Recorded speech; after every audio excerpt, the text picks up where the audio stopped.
says, Scott, I'm telling you, the Rangers fans will go mental if Celtic win the double, especially the money's been given. He will have failed. Rab says, if Hearts or Rangers don't win this league after how bad Celtic have been, the amount of injuries to key players all season is a massive failure. P45 issued.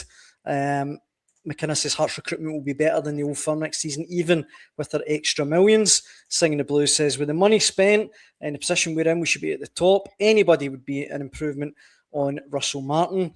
And this one from George, he says he's heard that the Proclaimers are playing centre-half for Hibs on Sunday with Dougray Scott up front. We'll maybe come to the Hibs Celtic in a wee minute. But if Rangers are to win the league, Scott, they need to win. I'd suggest at Tynecastle, or maybe don't need to win, I guess. But it'd be a good start on Monday. Daniel. For me, I mean, I think Rangers are. I'm kind of less optimistic than Mick. I think about Rangers' chances. I think that Motherwell defeat was so damaging. Even just losing the game, I actually don't think a point would have been the worst result for them. If they're just to get a 2 each, no, it keeps you 3 points behind Hearts. You're going to Tynecastle, you've got a better goal difference. I think it was a really damaging defeat. No, they're up against it. I think they've got a mountain to climb now to try and win it. I think they need to win at Tynecastle and probably win at Celtic Park back to back, which is tough in any circumstances. So, no, I think a draw.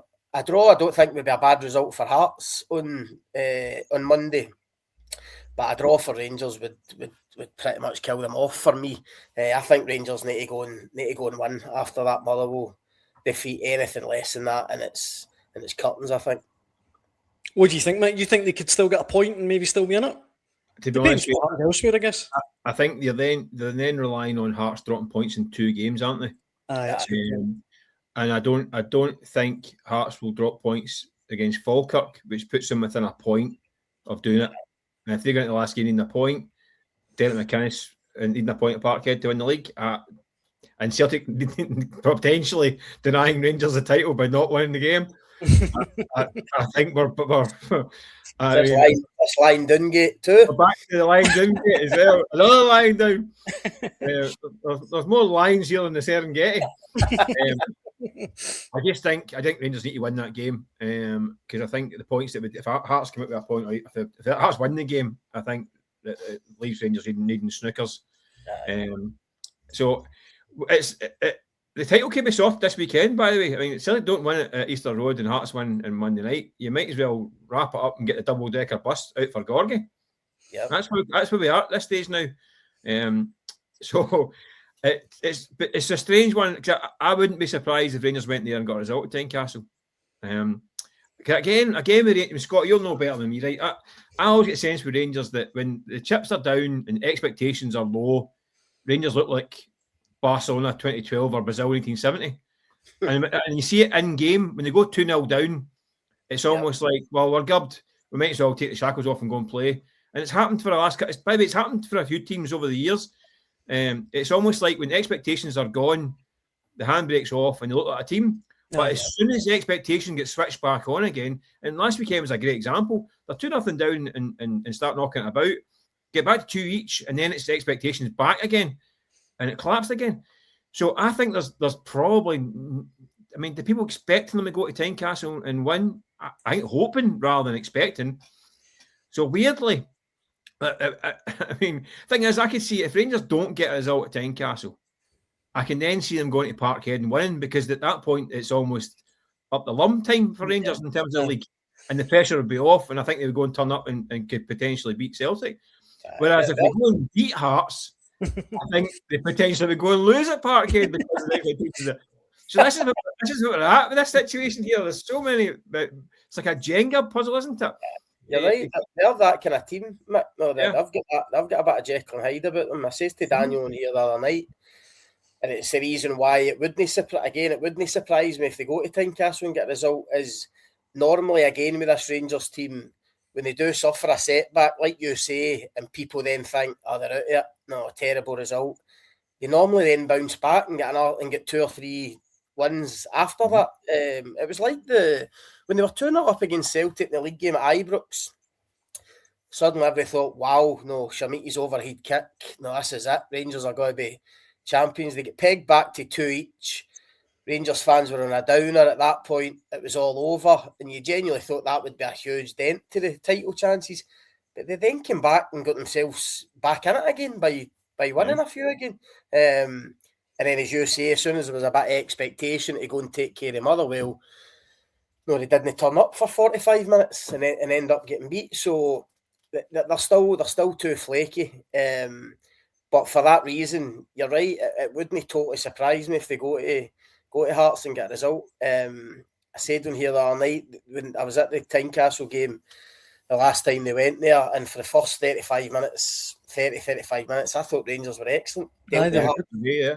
No problem. And then Jack Butland made a couple of big mistakes. It cost them goals, and it was too hard. It was too hard to peg Hearts back. But if Rangers had got that goal, it was disallowed early on, which was a really tight offside goal, it could have been a different outcome. So, listen, it'll be tough for them. The atmosphere on Monday will be incredible at Tynecastle. I'm really looking forward to it. It'll be raucous. So it's a tough ask. Hearts have got a really good bit of momentum, especially coming off the Derby win. But as Mick says, this Rangers team can be so up and down. It wouldn't totally surprise you if they go there and win. Mentioning Hibs v Celtic, then Mick, we'll move on to that. In his Record Sport column today, Tam McManus has been talking about this. And correct me if I'm wrong, but I think he says the Hibs punter inside him would want to see Hibs lie down, give Celtic the win, and deny Hearts the title. See, to be honest, I can understand perfectly where he's coming from. I don't know if he used the phrase they want them to lie down. I think he said he wouldn't be upset if they lost the game. Yeah, that's what you meant. Right. I don't think that's the same as he hopes they lie down. I blame his ghostwriter, Mick. From what I hear, his ghostwriters are, I mean, a fly-by-night job. I mean, absolutely terrible. Shoddy guy. Absolute chancer. I mean, although if you're a Hibs man, I imagine every Hibs man in the land, would they take losing 2 or 3-0 to Celtic if it means Hearts don't win the title? Well, this is where we are right now. I said that the other night in the show, that you're now at a situation where Hearts fans are cheering on Hibs. You get Hibs fans who were cheering on Celtic during the game against Celtic. You get Celtic fans cheering on Rangers against Hearts. This is where we're getting to now. We're on bonkers. Listen, I think it's an awkward one for Hibs fans. It really is. I mean, they go and win the game, and they're probably giving their big rivals a leg up in terms of the title race. There's no getting away from that. In terms of the players and the manager at Hibs, they won't be thinking like that. I'd guarantee they won't be thinking like that. There's I mean, pride at stage, a professional pride. There's positions in the league. There's Europe. There's win bonuses, by the way, which is professional athletes, which they get for winning games. So I think Hibs will be competitive and have a go. Of course, Celtic problems. I don't think they'll be, in inverted commas, lying down for anyone. I wouldn't be surprised if Hibs get a result against Celtic. They're giving them nothing but trouble all season. Neither would I agree. And Celtic are also very flaky, and they're kind of getting by on individual moments, but they're not particularly putting together cohesive football matches. So that game is another one that's going to be in the balance. They can go either way. So I wouldn't be surprised having all this talk about lying down, the Hibs go and get 3 points and throw an absolute spanner in the works. I think it would be so like this Celtic team, kind of lead the fans up the garden path a wee bit. Oh, everything's back to normal, mate. Maeda's back. We're finally in a run. We're going to do the double, for them then to go and lose at Easter Road. I don't know what you think, Scott, but I could see that happening definitely. I can't see it. I think Celtic will go there and win. You mentioned Maeda. I think he'll be crucial. Seems to just be coming into a bit of form, obviously at the right time.